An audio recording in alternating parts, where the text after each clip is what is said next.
Bharat today 24/7 news కి స్వాగతం. Rangareddy BRS party Rajendra Nagar నియోజకవర్గ ఇన్ఛార్జ్ పటోళ్ల కార్తిక్ రెడ్డి మాట్లాడుతూ ఏ క్షణమైన బై ఎలక్షన్స్ వస్తే బీఆర్ఎస్ పార్టీకి 10కి 10 సీట్లు ఖాయం. సంవత్సరం పూర్తయిన ఇచ్చిన 6 గ్యారెంటీలను ప్రజలకు అందించడంలో పూర్తిగా విఫలమై ప్రజా ఆగ్రహానికి గురయ్యారు కాంగ్రెస్. బై ఎలక్షన్స్ పెడితే పార్టీ ఫిరాయించిన 10 మంది ఎమ్మెల్యేలు డిపాజిట్లు కూడా రాకుండా ప్రజలే బుద్ధి చెప్తారని ధీమా వ్యక్తం చేశారు కార్తిక్ రెడ్డి. గత బీఆర్ఎస్ ప్రభుత్వ నిధులలో పూర్తయిన బండ్లగూడ జాగీర్ కార్పొరేషన్ భవనం నిర్మాణ ప్రారంభోత్సవంలో ₹1 కూడా కాంగ్రెస్ పార్టీ వెచ్చించలేదన్నారు కార్తిక్ రెడ్డి. బై ఎలక్షన్స్ వస్తే రాజేంద్రనగర్ నియోజకవర్గం నుండి బీఆర్ఎస్ పార్టీ ఎమ్మెల్యే అభ్యర్థిగా పోటీలో ఉంటానన్నారు కార్తిక్ రెడ్డి. కార్పొరేషన్ లోనే కిస్మత్పూర్ బండ్లగూడ రోడ్డు ఎక్స్పాన్షన్ ఎన్ని రోజులైంది అది అయిపోయి? లోపల కాలనీలలో చాలా కాలనీలలో రోడ్ల పరిస్థితి ఇంకా ఎంత అధ్వానంగా ఉన్నది. అతి ముఖ్యంగా నిన్న మూసీ ప్రవాహిక ప్రాంతాల్లో ఉన్న కాలనీ వాసులు పిలుచుకొని వాళ్ళు ఏదైతే కోరుకోలేదో, ఏదైతే వద్దంటున్నారో, మా కొత్త ఇల్లులు కట్టి పాత ఇల్లులు తీసేస్తామని ఏదైతే వద్దంటున్నారో వాళ్ళు అదే చెప్పిపోయారు శ్రీధర్ బాబు. అదే విషయాన్ని మళ్ళీ ప్రకాష్ గౌడ్ గారు చెప్పిపోయినారు. క్లుప్తంగా చెప్పే విషయం ఏంటంటే నిన్న జరిగిన కార్యక్రమం అంతా కూడా ప్రత్యేకంగా వీళ్ళ చొరవతో జరిగింది ఏమీ లేదు. కాంగ్రెస్ పార్టీ వచ్చినప్పటి నుంచి రాష్ట్రానికి ఎట్లయితే నష్టం జరిగిందో అదే విధంగా అంతే నష్టం మన రాజేంద్ర నియోజకవర్గానికి కూడా జరిగింది. అభివృద్ధి ఎక్కడిదక్కడ ఆగిపోయింది రాజేంద్ర నియోజకవర్గం. అప్పుడు కేసీఆర్ గారు ముఖ్యమంత్రిగా ఉన్నప్పుడు, కేటీఆర్ గారు మున్సిపల్ మినిస్టర్ ఉన్నప్పుడు ఏదో ఒక ప్రాజెక్టు రాజేంద్రలో ముందలకు పోయేది. ఆ రోజు గండిపేటలో మనకు ఆ మున్సిపాలిటీ హెచ్ఎండబ్ల్యూఎస్ పార్క్ విషయంలో కానివ్వండి, చుట్టుపక్కల ఉన్న 3 కార్పొరేషన్లు, గండిపేటలో ఉన్న 3 కార్పొరేషన్లు మున్సిపాలిటీలు ఏదైతే మణికొండ, నార్సింగి మరియు బండ్లగూడ ఉన్నాయో ఈ 3టికి కూడా ప్రత్యేకమైన నిధులు ఆ రోజు తీసుకురావడమే కానివ్వండి, వాటర్ ఏదైతే కెపాసిటీ పెంచడం జరిగింది ఇదంతా కూడా ఆ రోజు మా ప్రభుత్వంలో, మా గవర్నమెంట్, మా ముఖ్యమంత్రి గారు ఉన్నప్పుడే జరిగింది. కానీ వీళ్ళు చేసింది ఏమీ కూడా లేదు. వీళ్ళు ఒట్టి ఇదంతా షోపుటప్కి చేసిపోవడం తప్ప ఇంకోటి కాదు. ప్రకాష్ గౌడ్ గారు మీరు వచ్చిన తర్వాతనే, మీరు కాంగ్రెస్ పార్టీలోకి పోయిన తర్వాతనే మన ప్రాంతానికి రావాల్సిన మెట్రో క్యాన్సిల్ అయింది. సో దీనికి ఖచ్చితంగా మీరు జవాబు చెప్పాల్సిన అవసరం ఉంటుంది అనే విషయం మీరు గుర్తుపెట్టుకోవాలి. అంతే అండి, ఇంకేం లేదు. మాజీ ముఖ్యమంత్రి గౌరవనీయులు కేసీఆర్ గారు రింగ్ రోడ్ లోపల ఉన్న అన్ని ప్రాంతాలకు కూడా మంచినీరు సరఫరా చేసే ఒక పరిస్థితిలో జిహెచ్ఎంసీ మరియు వాటర్ వర్క్స్ ఉండాలని దాదాపు 3,000 కోట్ల రూపాయలతో అప్పుడు నిధులు కేటాయించడం జరిగింది. మన దగ్గరే కాదు, చుట్టుపక్కల అన్ని నియోజకవర్గాలు కూడా నిధులు కేటాయించడం జరిగింది. దాంట్లో భాగంగానే హిమాచార్లో పంపింగ్ స్టేషన్ పెట్టి, తద్వారా ఆ పంపింగ్ స్టేషన్ నుంచి బయట ఒకసారి బయట ఎవరు మాట్లాడుతున్నారు రాజేంద్ర నియోజకవర్గం మాత్రం ఖచ్చితంగా నేను పోటీలో ఉంటాను.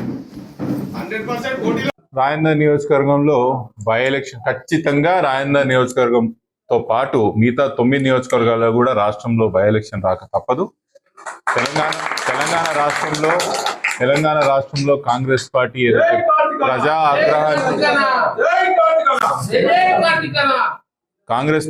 ప్రజా ఆగ్రహానికి గురి అవుతున్నదో అది ఖచ్చితంగా ఓట్ల రూపంలో చూడక తప్పదు. Right, thank you. మిత్రులందరికీ నమస్కారం. నిన్న శ్రీధర్ బాబు గారు, స్థానిక శాసనసభ్యులు ప్రకాష్ గౌడ్ గారు ఇద్దరు కూడా బండ్లగూడ కార్పొరేషన్ నూతన కార్యవర్గ బిల్డింగ్ ఓపెన్ చేయడానికి రావడం జరిగింది. ఒక్క సంవత్సరంలో రాష్ట్రాన్ని ఎట్లా నాశనం చేయాలనేది ఈ కాంగ్రెస్ పార్టీ ఒక్క సంవత్సరం పరిపాలన చూసిన తర్వాత ఒక సంవత్సరంలో ఒక రాష్ట్రాన్ని సంపూర్ణంగా ఎట్లా నాశనం చేయాలనేది ప్రజలకి స్పష్టంగా కనిపిస్తున్నది. అటు రాష్ట్రాన్ని ఈ ఒక్క సంవత్సరంలో నాశనం చేయడమే కాకుండా ఈ ఒకటే సంవత్సరంలో మన నియోజకవర్గాన్ని కూడా నాశనం చేశారు, రాజేంద్ర నియోజకవర్గాన్ని కూడా. అది చెప్పే ముందు అత్త సొమ్ము అల్లుడు దానం చేసినట్టు వేరోళ్ళకి వేరోళ్ళ పిల్లలని మనం దత్తకు తీసుకొని పేర్లు పెట్టుకున్నట్టు ₹1 కూడా నిన్న చేసిన ఇనాగ్రేషన్లో కానీ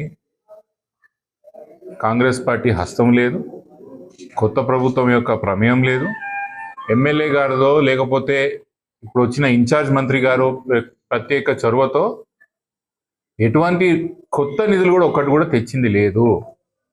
కానీ నా మాట్లాడుతున్న యొక్క పద్ధతి చూస్తుంటే శ్రీధర్ బాబు గారిది, ప్రకాష్ గౌడ్ గారిది ఏదో వీళ్ళు కష్టపడి ప్రభుత్వం నుంచి కొట్లాడి తెచ్చిన నిధుల్లాగా లేదా ఎప్పటి నుంచో పోరాడి వీళ్ళు సాధించిన యొక్క శ్రమలాగా నిన్న మాట్లాడడం జరిగింది.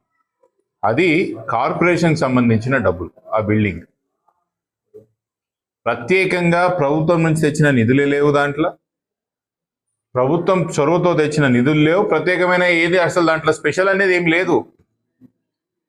మా కార్పొరేషన్ నిధులతో కట్టిన బిల్డింగ్కి వీళ్ళు రంగులు వేసుకొని నిన్న పూలు కట్టుకొని కొబ్బరికాయలు కొట్టి పోవడం జరిగింది.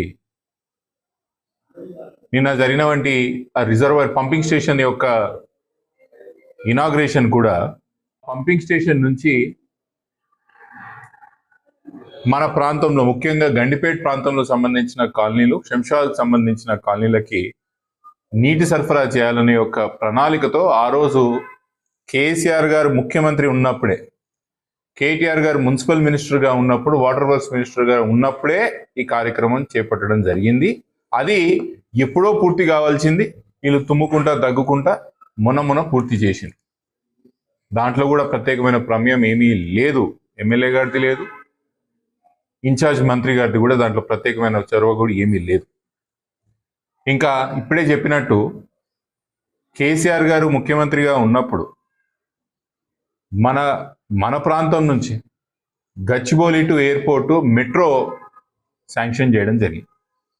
ఆ రోజు పెద్ద ఎత్తున ఇదే ప్రకాష్ గౌడ్ గారు మన పోలీస్ గ్రౌండ్స్లోనా పోలీస్ అకాడమీ గ్రౌండ్స్లో పెద్ద సభ పెట్టి ముఖ్యమంత్రి గారు ధన్యవాదాలు చెప్పారు. సార్, ఇది మెట్రో వేయడంతో మా ప్రాంతం బాగా అభివృద్ధి చెందుతుంది, ధన్యవాదాలు అని చెప్పి పెద్ద సభ కూడా పెట్టారు. నేను అడుగుతున్నా ప్రకాష్ గౌడ్ గారు, ఇప్పుడు మీరు పోయింది కాంగ్రెస్ పార్టీలకి నియోజకవర్గానికి మంచి చేయనికా చెడ చేయనికా ఈరోజు నియోజకవర్గం ప్రజలు చెప్పాల్సిన అవసరం ఉన్నది. మెట్రో ఒకవేళ నిజానికి కూడా గచ్చిబౌలి నుంచి శంషాబాద్ కిట శాంక్షన్ అయిన మెట్రో పనులు మొదలైతే 95% అది ఏ నియోజకవర్గం నుంచి పోతుంది? మొత్తం కూడా రాయందర్ నియోజకవర్గం నుంచి పోతుంది. 95% మన నియోజకవర్గానికి మంచి జరిగేది. మన ల్యాండ్ రేట్లు పెరిగేవి, రెంట్లు పెరిగేవి, స్థానికంగా వ్యాపారాలు పెరిగేవి, మన ప్రాంతం 10 ముందు పరిగెత్తేది. మీరు కాంగ్రెస్ పార్టీలో పోయినందుకు కాంగ్రెస్ పార్టీ మనకి ఇచ్చినటువంటి గిఫ్ట్ బహుమానం ఏంటంటే మన ప్రాంతం నుంచి ఏదైతే మెట్రో పోవాలో ఆ మెట్రోని క్యాన్సిల్ చేయడం జరిగింది. ఇప్పుడు మీరు చెప్పండి, మీరు ఎవరి కోసం పోయినరు, ఎందుకోసం పోయినరు? ఆర్భాటం కోసం చూపించుకోవడానికి మున్సిపాలిటీ ఫండ్స్, కార్పొరేషన్ నిధులు వచ్చి మీరు ఏదైతే బిల్డింగ్లకి కొబ్బరికాయలు రిబ్బన్లు గుంజిపోతున్నారో, దీది మీరు ఉన్నా లేకపోయినా చేసినా చేయకపోయినా జరిగే అభివృద్ధి.